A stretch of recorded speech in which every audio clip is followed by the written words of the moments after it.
Sir ఇప్పుడు యాక్చువల్గా చంద్రబాబు నాయుడు గారు సిపిఎస్ రద్దు హామీ ఇవ్వలేదు ఎలక్షన్ టైంలో. ఆయన ఇవ్వలేదు, ఎవరు ఇచ్చే అవకాశం కూడా ఉండకపోవచ్చు, అసాధ్యం. కానీ ఇప్పుడు ఉన్నది అలయన్స్ ప్రభుత్వం. అక్కడ ఈ అలయన్స్ ప్రభుత్వంలో బీజేపీ నుంచో జనసేన నుంచో ప్రజలు తీసుకొస్తారు. సూపర్. ఆర్థిక విషయాల్లో అలయన్స్ లేదు. మీరే దేవుడు వచ్చినా కూడా ఆర్థిక పరిస్థితి పిండి కొద్దీ రొట్టె, మీకున్న వనరులు ఇవి, మీరు నోట్లు గుద్దేసే శక్తి మీకు లేదు. డబ్బు చెట్లలోంచి రావట్లా, డబ్బులు వర్షం వానలాగా కురిపించట్లా. ఇది డబ్బు, ఇది భవిష్యత్తు. ప్రపంచం అంతా ఒక తీరుని పోతోంది.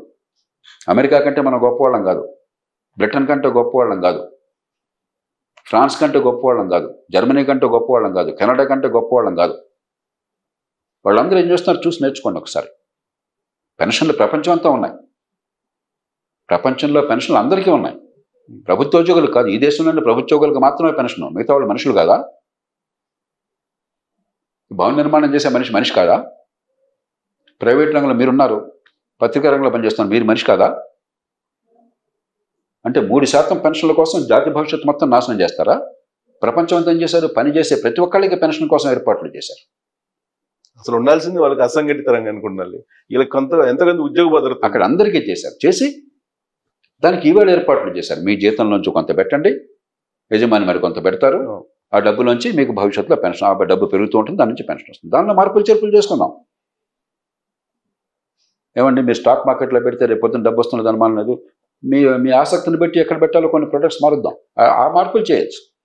భవిష్యత్తు మీద భారం పడనంత వరకు, ఈవేళ మనకు అందించిన సేవల కోసం వచ్చే తరం మీద బరువు పడినంత వరకు, మన రాష్ట్ర భవిష్యత్తు దేశ భవిష్యత్తు నాశనం కానంత వరకు ఏదైనా చేద్దాం. కానీ రాష్ట్ర భవిష్యత్తు దేశ భవిష్యత్తు నాశనం చేస్తాం నాకు అనవసరం. నాకు ప్రస్తుతానికి పదవి ఉంది, ఉద్యోగం వచ్చేదాకానే బాబాబు ఉద్యోగాలు, ఉద్యోగం వచ్చిన తర్వాత తడాకా. ఏం తమాషాగా ఉందా ఇది? తడాకా ఎవరి కోసం? ప్రజల సేవకులు వీళ్ళంతా కూడా. ఎమ్మెల్యే కావచ్చు, ఎంపీ కావచ్చు, మంత్రి కావచ్చు, గుమస్తా కావచ్చు, కలెక్టర్ కావచ్చు, ప్రజల సేవకులు, ప్రజల బాసులు కాదు. ఆ పని మర్చిపోయి తడాకానా? ప్రభుత్వాలను వంగదీస్తాం, అంత తెలుస్తాం, ఏమిటిది? ఎవడు తెలుస్తాడు?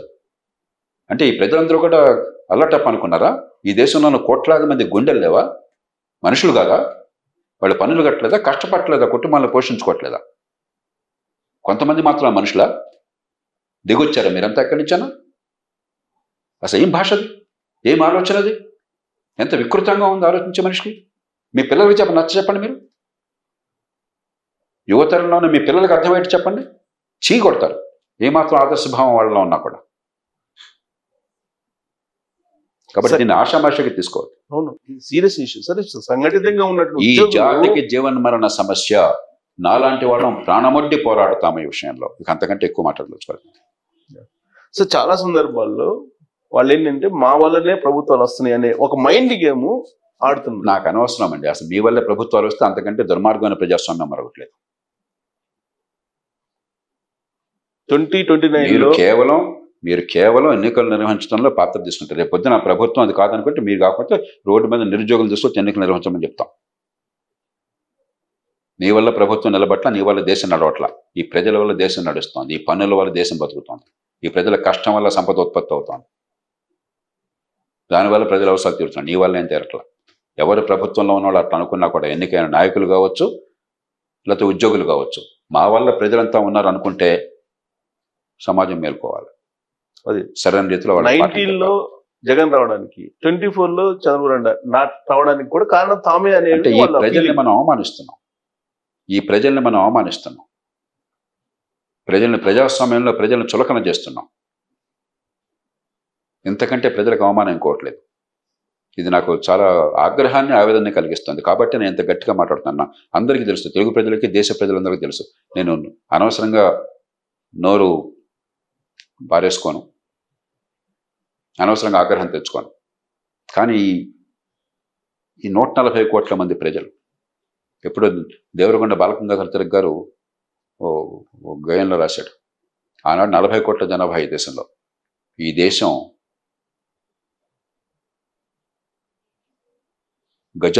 గజానికో గాంధారి కొడుకున్న విచిత్ర సౌధం. గాంధారి కొడుకు అంటే దుర్యోధనుడు. గజానికో గాంధారి కొడుకున్న విచిత్ర సౌధం. ఈ దేశం 40 కోట్ల మంది ఆనాటి జనాభా, నిజమైన ప్రాణమున్న మనుషులు. ఇవాళ 140 కోట్ల మంది నిజమైన ప్రాణం ఉన్న మనుషులు. కడుపు నిండా తిండి, గుండె నిండా ఆహార్యం, బతుకు పొడుగునా కాస్తంత స్వతంత్రం ఉంటేనే చాలనుకున్న నిర్భాగ్యులు కోటాను కోట్లుగా ఉన్న దేశం. ఇది వాళ్ళ దేశం, ఈ సామాన్య ప్రజల దేశం.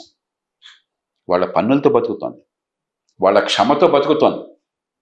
మన దుశ్చర్యలకి, మన అవినీతికి, మన అసమర్థతకి, మన అలసత్వానికి ప్రజలు ఎదురుతిరిగితే ఒక్క నిమిషం ఎవరు నిలబడ్డారు. ఈ ప్రజల క్షమ వల్ల బతుకుతున్నారు ఈ ప్రభుత్వాల్లో ఉన్నవాళ్ళు. ఆ ప్రజలను అవమానించి మేము ప్రభుత్వాన్ని తీసుకొస్తాం, మేము ప్రభుత్వాన్ని దింపేస్తాం, మీరు అల్లటప్ప అంటే ఈ ప్రజలంతా అంత తక్కువగా చులకనగా అనిపిస్తున్నారు ప్రజాస్వామ్యంలో? రాజ్యాంగం అంత చిత్తుకాయతలు అనిపిస్తుందా మీకు? ఈ మాట ఎంత ఎంత దారుణమైన మాట ఇది! ఎంత దారుణమైన మాట! ఎవరు సేవ చేయాలో, ఎవరు ప్రజల డబ్బులతో మీరు భుక్తుంది. ఈ ప్రజల డబ్బు లేకపోతే, ప్రజల పన్నులు లేకపోతే మీకు ఉపాధి లేదు, మీ బతుకు తెరువు లేదు. మీరు రుణపడి ఉండాలి ప్రజలకి. ప్రజలు ఉప్పు తింటున్నారు, ప్రజలు మీ ఉప్పు తింటలా. ప్రజలు మిమ్మల్ని పోషిస్తున్నారు, ఆ సామాన్యుడు పోషిస్తున్నాడు. రెక్కాడితే డొక్కాడిని వాడు పోషిస్తున్నాడు. తన పిల్లలకి తిండి లేకపోయినా మిమ్మల్ని పోషిస్తున్నాడు. అది మర్చిపోతే భగవంతున్నాడో నాకు తెలియదు. దేవుడు అంటే దేవుడు క్షమించడు, ప్రజలు మాత్రం క్షమించకూడదు, దేవుడున్నా లేకపోయినా. దీని మీద మీ పోరాటం ఎలా మీడియా ద్వారానైనా లేదా గ్రౌండ్ లెవెల్లో ఉంది? అంటే వాళ్ళు ఆల్రెడీ 16-17 డేట్లు కూడా ఇచ్చేశారు. ఇక్కడ కూర్చొని చెప్పక్కర్లేదు. సందర్భాన్ని బట్టి, సమయాన్ని బట్టి, అవసరాన్ని బట్టి పౌర సమాజం స్పందిస్తుంది. సో ఇక్కడ ఆంధ్రప్రదేశ్లో మొదలైంది సార్, అది తెలంగాణకు కూడా రాసుకుంటుంది. తెలంగాణ వాళ్ళు కూడా అదే డిమాండ్ చేస్తున్నారు ఉద్యోగులు. నేను చెప్పిన మాట దేశంలో అన్ని రాష్ట్రాలకి, దేశం మొత్తానికి వర్తిస్తుంది. ఇంకోటి పిఆర్సీ అనేది ఖచ్చితంగా ఇవ్వాలి అనేది ఏమైనా ఉందా సార్ రాజ్యాంగంలో? మనకి ఎవ్రీ ఇయర్ పెంచాలి అనేది. ఉత్పాదకతతో సంబంధం లేకుండా జీతాలని బారెడు పెంచేస్తున్నామండి. బయట మార్కెట్లో 20,000 రూపాయలు జీతం వచ్చే ఉద్యోగానికి అదే పని ప్రభుత్వంలో చేస్తే 60,000 ఇస్తున్నాం మనం. నేను నిజాయితీగా చెప్తున్నాను. 100% సందర్భాల్లో అగ్రస్థాయిలో తప్ప, అగ్రస్థాయిలో బయట చాలా ఎక్కువ జీతాలు ఉంటాయి. కానీ చాలా ఉద్యోగాల్లో ప్రభుత్వంలో 3 రెట్లు 4 రెట్లు ఇస్తున్నాం. బయట కష్టపడి పనిచేస్తున్నారు, ప్రభుత్వంలో కొందరు బ్రహ్మాండంగా చేస్తున్నారు, నిజాయితీగా చేస్తున్నారు, కష్టపడి చేస్తున్నారు. అందరూ చేస్తున్నారా? బయట అవినీతికి ఆస్కారం లేదు. ప్రభుత్వంలో చాలామంది నిజాయితీగా ₹1 కూడా తీసుకోకుండా కష్టపడి పనిచేస్తున్నారు. కానీ అందరూ లంచం లేకుండా పనిచేస్తున్నారా? ఎక్కువ మంది లంచాలతో పనిచేస్తున్నారు. బయట సేవలు కానీ లేకపోతే వస్తువు కానీ సరిగ్గా అందకపోతే సుబ్బారావు నచ్చకపోతే వెంకట్రావు దగ్గరికి వెళ్తాను, వెంకట్రావు నచ్చకపోతే రామారావు దగ్గరికి వెళ్తాను, లేకపోతే సయ్యద్ దగ్గరికి వెళ్తాను, లేకపోతే పీటర్ దగ్గరికి వెళ్తాను, నా ఇష్టం. ప్రభుత్వంలో అవకాశం ఉందా? కాబట్టి కొంచెం ప్రభుత్వంలో ఉన్న వాళ్ళు కాస్త నమ్రత నేర్చుకోవాలి. మన ఎంత వైఫల్యం ఉందో, ప్రజలకు ఎంత అన్యాయం జరుగుతుందో మన వల్ల మనకు అర్థం కావాలా? కొద్దిపాటి 1% నిజాయితీ అలవర్చుకోవాలి. అంతేగాని ప్రభుత్వంలో ఉన్న వాళ్ళకి ఎవరికైనా సరే, రాజకీయం కావచ్చు, పరిపాలన కావచ్చు, అహంకారం తగదు, అద్భుతాలు చేస్తున్నాం అన్న భ్రమ తగదు. అక్కడేమో 12 లక్షల కోట్ల అప్పు పైగా ఉందంటున్నారు, ఇక్కడేమో 6 లక్షల కోట్లు అని చెప్తున్నారు. ఇది పక్కన పెట్టేసి మాకు పనిలో పిఆర్సీ ఇస్తారా లేదా? అందుకని కాబట్టి ప్రజలు క్షమించరు. ఉద్యోగ వర్గాలను నేను చాలా ప్రేమతో, స్నేహితుల్లాగా, సోదరభావంతో చెప్తున్నాను. మిమ్మల్ని కాపాడిన వాడిని నేను, మీ హక్కుల కోసం నిలబడ్డవాడిని నేను. ఏనాడు కూడా బహిరంగ కూడా చెప్పుకోలేవు, మొట్టమొదటిసారి బహిరంగ చెప్పాను. మీ పట్ల ఆదరభావం ఉన్నవాడిని నేను. ప్రభుత్వంలో పనిచేసినప్పుడు ఏ ఉద్యోగంలో చేసినా కూడా ఒక్కనాడు చిన్న ఉద్యోగం కూడా నేను అవమానించాల, తక్కువగా చూడాలి, నా సోదరులాగా చూశాను, ఆప్తులాగా వాళ్ళ ఆత్మగౌరవాన్ని నేను గౌరవించాను. కాబట్టి నేను ప్రేమతో చెప్తున్నాను. కానీ ఈ ప్రేమ అంటే సమాజాన్ని నాశనం చేసి కాదు. మీరు అనవసరంగా ప్రజల్లో నగుబాటు కాకపోకండి, ప్రజల తిరస్కరణ గురి కాపోకండి, ప్రజల ఆగ్రహాన్ని చవిచూడబోకండి. శృతి మించినట్లయితే, ప్రజల్ని తక్కువగా చేసినట్లయితే మహా సామ్రాజ్యాలే చెల్లాచెదరైపోయినాయి. సమాజం మన్నన పొందండి, సమాజం ప్రేమను పొందండి. ఏ సమాజం నుంచి వచ్చారో ఆ సమాజాన్ని పెంచండి, ఆ సమాజానికి మంచి సేవలు అందించండి. మీరు చేసిన పనికి ప్రతిఫలాన్ని పొందండి, అంతేగాని సమాజం మొత్తం దోపిడీ అయినా పర్వాలేదు, నేను మాత్రం బాగుండాలన్న కోరికకి ఎవ్వరూ కూడా ఏ రంగంలో ఎవరున్నా సరే దానికి తావివ్వకండి. వాళ్ళు దానికి చెప్పేటువంటి సెకండ్ యాంగిల్ ఏంటంటే, పొలిటీషియన్స్ సామాజిక పెన్షన్లు ఇస్తున్నారు, తర్వాత రైతు రుణమాఫీ చేస్తున్నారు, ఇవన్నీ చేస్తున్నారు కదా, మేము అడిగితే ఏంటి తప్పు అని అంటున్నారు. అడగనండి, అడగడం తప్పని ఎవరు అంటలా. కానీ ఇప్పుడు అందరూ వచ్చి ప్రభుత్వ ఉద్యోగులు కావాలంటున్నారు, ఇస్తారా? ఇచ్చేయండి, అయితే గొడవ ఉంది కదా అంతాను. తెలుగునాట ఉన్నటువంటి 5.5-6 కోట్ల మందికి ప్రభుత్వ ఉద్యోగులు ఇచ్చాను, అందరికి ఇచ్చేతాలు ఇవ్వండి, చూద్దాం ఎక్కడి నుంచి వస్తే. అందరు తల 1000 రూపాయలు ఇవ్వండి, ఇవాళ 1,00,000 రూపాయల బదులు 1000 రూపాయలు ఇవ్వండి, మీరు కూడా దానిలో భాగం అవుతారు. చేసేయండి, గొడవలేదు, పేడ వదిలిపోతుంది. అది ఎంత హాస్యాస్పదం డిమాండ్, ఇవి అంత హాస్యాస్పదం డిమాండ్. వాళ్ళు ఎంత లాజికల్ గా మాట్లాడుతున్నారు. అది లాజిక్ ఎట్లా అవుతుంది? Logic nonsense. వాళ్ళు ఆఫ్ కోర్స్ అది లాజిక్ ఎట్లా అవుతుంది? దానిలో తర్కం ఎక్కడ ఉంది? స్వార్థం ఉంది కానీ, మూర్ఖత్వం ఉంది కానీ, అజ్ఞానం ఉంది కానీ, అది లాజిక్ అనుకోకండి. మీరు లాజిక్ అనే పదాన్ని చెడగొట్టుకోకండి. అంటే మేము ట్యాక్స్లు కడుతున్నాం, మేము డైరెక్ట్ ట్యాక్స్లు, ఎవరు ట్యాక్స్ కట్టలేదు అనేది వాళ్ళు చెప్తారు. మీరు కట్టట్లేదా ట్యాక్స్? ఇండైరెక్ట్ ట్యాక్స్లు కడుతున్నాం, ట్యాక్స్ నేను కడుతున్నా, ప్రైవేట్ డైరెక్ట్ ట్యాక్స్. ట్యాక్స్ మీరే కడుతున్నారా? ఎవరు చెప్తున్నారు? ఏం మాట్లాడుతున్నారు? ఇవన్నీ నాన్సెన్స్. ఈ చెత్త అంతా వదిలేసేయండి. ప్రజలకు, సామాన్య ప్రజలకు విషయం ఏంటో తెలుసు. నేను చాలా నిష్కర్షగా గుండె లోతుల్లో చెప్పాను ఇవాళ. ఇది సమాజం సమస్య. సమాజం చూస్తూ ఊరుకోదు. ప్రజాధనం మా ఇష్టం, మేము రాజులం చక్రవర్తులం, మా ఇష్టం చుట్టూ చేస్తామంటే సమాజం ఊరుకోదు. ఇప్పటిదాకా సమాజం శాంతితో మెలిగింది. సమాజాన్ని రెచ్చగొట్టద్దు. రెక్కాడితే డొక్కాడిన వాడిని రెచ్చగొట్టద్దు. పిల్లిని మూలబెట్టి కొడితే పిల్లి ఎదురు తిరుగుతుంది. ఈ ప్రజలు చాలా సహనంతో ఉన్నారు. వీళ్ళ అవినీతిని, అసమర్థతని, వీళ్ళ ధార్ష్టికాన్ని, వీళ్ళ మోసాన్ని, అన్యాయాన్ని సహిస్తున్నారు, లంచాన్ని సహిస్తున్నారు. రెచ్చగొట్టుకోకండి. ఒక స్థాయి దాటితే ఎవరు అదుపు చేయలేరు. రివోల్ట్ వస్తుంది, ఖచ్చితంగా రావాలి. ఇంత దుర్మార్గం చేసేట్టు రివోల్ట్ రావాలి. నేను ఎప్పుడు శాంతి కాముకుని. కానీ శాంతి అంటే బలహీనత అయినట్టయితే, శాంతి అంటే దోపిడీ కొనసాగట్టయితే ప్రజలు తిరగబడాలి అవసరం అయితే. ఆ పరిస్థితి రాకుండా అందుకనే ఎన్నుకోలేదు ప్రభుత్వాలు. చట్టసభను ఎన్నుకున్నది ఎందుకని? ప్రజలు తిరగబడే అవసరం రాకుండా ప్రజల ఆకాంక్షల్ని, బాధల్ని, భావాలని, అవసరాలని గమనించి నిర్ణయాలు చేస్తారు. మా తరపున మేము ఇచ్చాం మీకు పవర్ ఆఫ్ అటార్నీ. మీ సొంతంగా కూడా ఎమ్మెల్యే కాలా. మీ 40 కోట్లు పెట్టుండొచ్చు, పెట్టినా కూడా 40 కోట్ల వల్ల కాలా, మా ఓటు వల్ల అయినారు. 40 కోట్లు ఇంకోటి కూడా పెట్టాడు, వాడు రాలేదే, నువ్వే వచ్చావే. మేము కూర్చోబెట్టాము నిన్ను, మా కోసం ఉన్నావు నువ్వు అక్కడ. అది మర్చిపోతే ప్రజలు క్షమించకూడదు.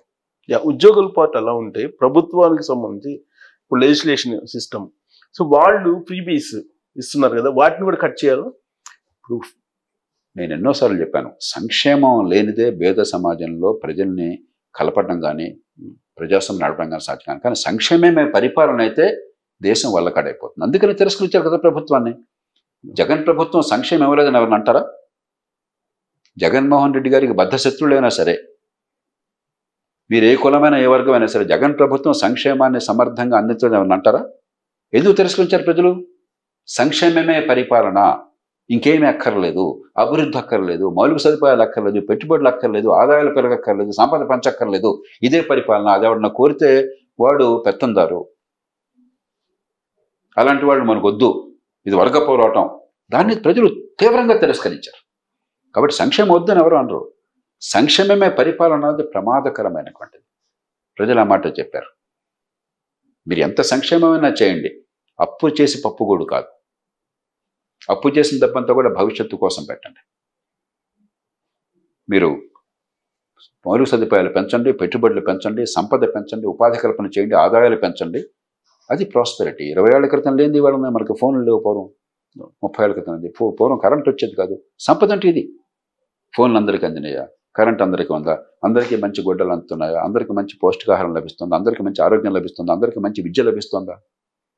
అందరికీ ఎదిగే అవకాశాలు ఇస్తున్నాయా? పర్యావరణాన్ని కాపాడుతున్నామా? అందరికీ మంచి ఉపాధి, దాంతోపాటు మంచి ఆదాయాలు వస్తున్నాయా? ఇది సంపద. సంపద వస్తువుల నుంచి, సేవల నుంచి వస్తుంది. ప్రభుత్వోద్యోగుల నుంచి రాదు, ఎమ్మెల్యేల నుంచి సంపద రాదు. సంపద వచ్చేది సామాన్యులు కష్టించి వస్తువుల్ని, సేవల్ని ఉత్పత్తి చేస్తే అది సంపద. ఆ వస్తువులు సేవలు మన అవసరాలను తీరిస్తే మనకు అవసరాలు తీరుతున్నాయి, మన స్థాయి పెరుగుతోంది.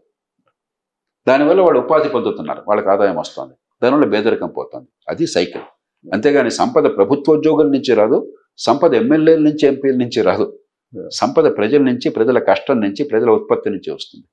ఆ ప్రజలను అవమానించి సంపద సృష్టించని వాళ్ళు సంపద మొత్తం దోచుకోవాలంటే సమాజం అంత వాళ్ళకి అల్లటప్పగా ఉందా మీకు? ఈ సామాన్య ప్రజలు మీకు అంత చులకనగా ఉన్నారా మీరు? అది ఆ కెమెరా నడిపే అతని మనిషి కాదా? అతని బతుకుతెరువు అక్కర్లేదా? భవిష్యత్తు అక్కర్లేదా? కేవలం ప్రభుత్వంలో ఉన్నవాళ్ళు మాత్రం మనుషులా? మీరు దేవతలు, మేమంతా రాక్షసులమా? మిమ్మల్ని పోషించి మీకు బానిసత్వంలో ఉన్న మధ్య రాక్షసులమా? మనుషులం కాదా మేమంతా ఈ సమాజంలో? ఎలాంటి విపరీతం! ఇప్పుడు ఈ ఆలోచన లాజిక్ ఇందాక లాజిక్ అని పక్కన, లాజికల్ ఎక్స్టెన్షన్ వాళ్ళ ఆర్గ్యుమెంట్కి ఏమిటి? ఇది మీరంతా పనికి మాలిన వాళ్ళు, మీ మా పల్లకీలు మోసే బోయిలు, మీ బానిసలు, మేమంతా ఇక్కడ కూర్చున్నాం, మేము పూర్వకాలం రాచరికంలాగా హాయిగా బతికే హక్కు మాది. ఎవరి కోసం హక్కు? అది చేపట్టి అంత తెలుసు. పూర్వం ఫెడరల్ వ్యవస్థ చేసేవాళ్ళు, పని లేకపోతే కొట్టి తీసుకునేవాళ్ళు, ఒక్క పని ప్రజలు జరిగేది కాదు. అలాంటి వ్యవస్థ తీసుకోవాలని ట్రై చేస్తున్నారా మీరు? ఇప్పటికే కొంత అది వచ్చింది గోండా రాజ్యంలో. కాబట్టి ప్రజలకి అర్థం కావడం కోసం విపులంగా చెప్తున్నాను. మనకి ప్రజలకి ప్రభుత్వానికి మధ్య ఉన్న సంబంధం, సంపద అంటే ఏంటో తెలియని తనం, ఇవేమీ తెలియకపోవడం చేత ప్రజల్ని మోసం చేస్తున్నాం. ఈ మోసం పోవాలి. సమాజంలో శాంతి కావాలి అంటే, రాజకీయంగా స్థిరత్వం కావాలి అంటే, ఆర్థికంగా మనకి సంపద పెరగాలి అంటే మన పంధా మార్చుకోవాలి. అధికారంలో ఉన్న వాళ్ళ రాజ్యం వీరభోజ్యం, అధికారంలో ఎవడుంటే వాడు, పదవుల్లో ఉంటే, లేకపోతే ఉద్యోగాల్లో ఉంటే, లేకపోతే ఎన్నికైతే వాడు రాజు అన్న భావం నుంచి బయటపడాలి. ఇన్నిసార్లు ఎన్నికల ఫలితాలు చూశాక కూడా, ప్రజలు ఇంత స్పష్టంగా తీర్పులు ఇచ్చాక కూడా వినకపోతే శాంతియుతంగా, ఈ ప్రజలు రేపొద్దున శాంతిని వదిలేస్తే ఎంత ప్రమాదంలో పడతారు మీరు? అది కోరుకుంటున్నాం మనం? ఒక దోపిడీదారుల సమాజాన్ని తయారు చేస్తున్నాం మనం? బడితున్నాడు బరి సమాజాన్ని తయారు చేస్తున్నాం మనం? కాబట్టి వీళ్ళకి అర్థం కాకపోవచ్చు వీళ్ళు మాట్లాడే మాటలు, లేకపోతే చేసే చేతల పర్యవసానం, కానీ ముందు చూపన్న మనుషులు సమాజంలో మేల్కోవాలి. సో చంద్రబాబు నాయుడు గారు 30 రోజులు అయింది అధికారంలోకి వచ్చి, అమరావతి సంపద సృష్టించారు అని చెప్తున్నారు. అమరావతిని ఇవాళ 1,00,000 కోట్ల రూపాయలకి తీసుకెళ్లారని చెప్తున్నారు. అది నిజమైనటువంటి సంపద సృష్టి కింద వస్తుందా? అంటే ఇదేంటంటే కొంచెం మనకి మార్కెట్ వ్యవస్థ చాలా కాంప్లికేటెడ్గా వస్తుంది. మన స్టాక్ మార్కెట్ ఉంది ఉదాహరణకి, ఇప్పుడు 80,000 దాటినట్టుంది. చాలా చోట్ల ప్రైస్ ఎర్నింగ్ రేషియో అంటాం. వాళ్ళకి ఆ స్టాక్ విలువ ఎంత ఉంది, వాళ్ళకి డివిడెండ్ ఎంత వస్తుంది, లేకపోతే లాభాలు ఎంత వస్తున్నాయి, ప్రైస్ ఎర్నింగ్ రేషియో. ఇది ఒక స్థాయిని మించి వస్తుంది. ఎందుకని? భవిష్యత్తులో భారతదేశంలో మంచి అభివృద్ధి వస్తుందన్న నమ్మకంతో ఇవాళ రేట్లు ఉంటాయి. సో భూముల రేట్లు అన్నవి అది నిజమైన విలువ కాదు. అది ఎప్పుడు భూమికి సొంతంగా విలువ ఉండదు. భూమికి ఒక చోట భూమి 1000 రూపాయలు కూడా కొనేవాడు ఉండడు, ఇంకో చోట 1 కోటి రూపాయలు కొన్నామన్నా అమ్మేవాడు ఉండడు. ఎక్కడ విలువ వస్తుంది? గ్రామీణ ప్రాంతాల్లో అయితే వచ్చే ఉత్పత్తిని బట్టి, వ్యవసాయ ఉత్పత్తి, ప్రైమరీ ప్రొడక్షన్. ప్రైమరీ ప్రొడక్షన్ ఒక్కటే చాలదు ఆధునిక యుగంలో. అది పూర్వకాలం 1000 ఏళ్ల క్రితం, 500 ఏళ్ల క్రితం భూమే, ఇంకేం లేదు. దాని నుంచి వచ్చే వ్యవసాయ ఉత్పత్తి. ఇప్పుడేమైంది? వ్యవసాయేతర రంగాలు ఎప్పుడైతే పెరిగినాయో, పట్టణీకరణ ఎప్పుడైతే జరిగిందో, భవిష్యత్తులో దీనికి విలువ పెరుగుతుంది. ఎందుకంటే ఇక్కడ నుంచి సంపద సృష్టించగలం. భవిష్యత్తు జరుగుతున్న నమ్మకం ఉన్నప్పుడు ఇక్కడ రేట్లు పెరుగుతాయి. అంతేగాని ఆ నమ్మకం నెరవేరినప్పుడే సంపద సృష్టించినట్టు. ఈ లోపల సంపద సృష్టి జరుగుతున్న నమ్మకం ఉన్నట్టు. ప్రస్తుతం ఆ నమ్మకం ఉంది. ఒక మోదీ గారు, ఒక చంద్రబాబు నాయుడు గారు, ఒక రాజశేఖర రెడ్డి గారు, లేదా కేసీఆర్ గారు, మరొకళ్ళు, వీళ్ళు గట్టిగా కొన్నైనా సరైన పనులు చేస్తారు, భవిష్యత్తులో అభివృద్ధి పెంచుతారు, ఉపాధి కల్పన జరుగుతుంది, పెట్టుబడులు వస్తాయని నమ్మకం అంటే పెరుగుతుంది. ఆ నమ్మకం పోయింది అనుకోండి, ఒక ప్రభుత్వం ఉంది అంటే స్టాక్ మార్కెట్ పెరుగుతుంది, ఇంకో ప్రభుత్వం వచ్చిందంటే స్టాక్ మార్కెట్ పోతుంది. ఏమైంది? ఒక్క రోజులో ఏం జరగల. ఈ నమ్మకం ఉన్నప్పుడు రేపు పొద్దున పెరుగుతుందన్న నమ్మకంతో మనం దానికి సిద్ధంగా ఉన్నాం. మొన్న ఎలక్షన్లో ఎన్డీఏ ప్రభుత్వం ఏర్పాటు చేస్తున్నా లేదా అని కొంచెం గందరగోళం వచ్చింది కొన్ని గంటల సేపు. స్టాక్ మార్కెట్ ఒక్క రోజున పడిపోయింది. మళ్ళీ ఏం పర్లేదు, సుస్థిర ప్రభుత్వం వస్తున్నా మళ్ళీ వారంలో పెరిగిపోయింది. ఈ వారంలో జరిగింది ఏం లేదు. వచ్చే 5 ఏళ్లలో ఈ ప్రభుత్వం ఇలా ఉంటే ఈ మంచి మార్పులు జరుగుతాయి, మనందరికీ సంపద పెరుగుతుంది, కాబట్టి దానిలో భాగస్వాములై ఇప్పుడు ఇవాళ విలువ పెరిగింది, ల్యాండ్ పెరిగినట్టుగా దీని స్టాక్ మార్కెట్ పెరిగింది. అంటే అర్థం ఆ స్టాక్ ఒక్కరోజు అద్భుతం కాల. ఎప్పుడైతే ఈ ప్రభుత్వ విధానాలు సరిగ్గా ఉండవు, సంపద పెరగదు అనుకున్నారో స్టాక్ మార్కెట్ కూలిపోయింది. ఈ భూములు కూడా అంతే. కాబట్టి సంపద సృష్టి జరిగిందని కాదు, జరుగుతుందన్న విశ్వాసం ఉన్నది. ఆ విశ్వాసాన్ని మనం గుర్తించి అమలు చేయాల్సిన బాధ్యత మన అంతే. డబ్బంతా పందారం చేసి ఉద్యోగుల పెన్షన్లుగా పాత పద్ధతులు తీసుకొచ్చి దేశాన్ని వలకడ చేసాం అనుకోండి, ఈ మొత్తం కూలిపోతుంది. ఈ 30 రోజుల గుడ్ విల్ అయితే ఒకటి క్రియేట్ చేసినట్టు అనుకోవాలా? ఖచ్చితంగా. ఏంటంటే గత ప్రభుత్వం ఎంత దుశ్చర్యలకు పాల్పడింది, మూర్ఖ పాలన పాల్పడింది అంటే అది పోవాలని కోరుకున్నారు ప్రజలు. అంత గట్టిగా అన్ని వర్గాలు కలిసి మరి ఎక్కడ వీలుంటే అక్కడ ఓడించే పరిస్థితి ఉండదు కదా. 2, చంద్రబాబు నాయుడు గారికి ఖచ్చితంగా ఆ ప్రతిష్ట ఉన్నది. ఆయన సంపద సృష్టికి కీలకమైన వ్యక్తి. ఆయన నిరంతరం ఆర్థిక ప్రగతి, మౌలిక సదుపాయాలు, ఆర్థిక క్రమశిక్షణ, పారిశ్రామికీకరణ, టెక్నాలజీ తీసుకురావటం, ఒక మంచి మరి పోలవరం లాంటి ప్రాజెక్టులు కట్టడం, కేఆ మోటార్స్ లాంటి వాటిని తీసుకురావటం మనం గతంలో ఊహించామా? ఒక అంతర్జాతీయ ఆటోమొబైల్ కంపెనీ మనకి ఎక్కడ వెనకబడ్డ అనంతపురం జిల్లాలో వస్తుందని ఊహించామా? అలాంటి గట్టిగా ప్రాణం పెడతాడు ఆయన. ఆయనకి తపన ఉన్నది. ఆయన పట్ల అంతర్జాతీయ సమాజానికి, దేశంలో సమాజానికి నమ్మకం ఉన్నది. కాబట్టి జరుగుతుందన్న విశ్వాసం ఉన్నది. దాంతో కొంత జరుగుతుంది. కానీ ఇప్పుడు ఆ విశ్వాసాన్ని నిలుపుకుని దానికి తగ్గట్టు పనులు చేయాలి. దానిలో ఒకటి ఆర్థిక క్రమశిక్షణ ఒక కీలకమైన అంశం, పెట్టుబడుల ప్రోత్సాహం మరో కీలకమైన అంశం, మౌలిక సదుపాయాల కల్పన ఒక కీలకమైన అంశం, చట్టబద్ధ పాలన ఒక కీలకమైన అంశం, విద్యని ఆరోగ్యాన్ని నిజంగా బాగు చేయడం, ఊరికే డబ్బులు ఖర్చు పెట్టడం కాదు, విద్యలో కూడా ఖర్చు పెడుతున్నాం. మంచి విద్య ప్రతి కుటుంబానికి అందించి పేద కుటుంబంలో ఉన్న నా పిల్లలు బాగుపడతారు నమ్మకాన్ని కలిగించడం ఒక కీలకమైన విషయం, మంచి ఆరోగ్యం ఒక కీలకమైన విషయం. పట్టణీకరణ అంటే కేవలం మహానగరాలకి పరిమితం కాకుండా ఎక్కడెక్కడ పట్టణాలు వచ్చి లక్షల మందికి ఈ రెక్కాడితో డొక్కాడిన వాళ్ళకి ఉపాధి కల్పించడం ఒక కీలకమైన అంశం. అవన్నీ చేస్తారన్న నమ్మకం ప్రజలకు ఉంది. ఆ నమ్మకాన్ని నెరవేర్చే బాధ్యత ప్రభుత్వానికి ఉన్నది. ఆ ప్రభుత్వంతో కలిసి ఈ ప్రజాసేవకులంతా కూడా, ఉద్యోగులంతా కూడా మనం ఎట్లా ప్రజల ఆకాంక్షలు నెరవేరుద్దాం, ఈ పన్నుల డబ్బుతో ఎక్కువ ప్రయోజనాలు చేద్దామని ఆలోచించాలి. కానీ ఎట్లా తెగబడి దోచుకుందాం, ఎట్లా ప్రభుత్వాన్ని బ్లాక్మెయిల్ చేద్దాం, ఎట్లా బస్తీ మీద సవాలని చెప్పి అందాం, రాజకీయ పార్టీలు ఎలాగో తనుకుంటున్నా తిట్టుకుంటాం, మనం కూడా అలా బూతులు ఎట్లా మాట్లాడదాం, ఇదా పరిపాలన అంటే?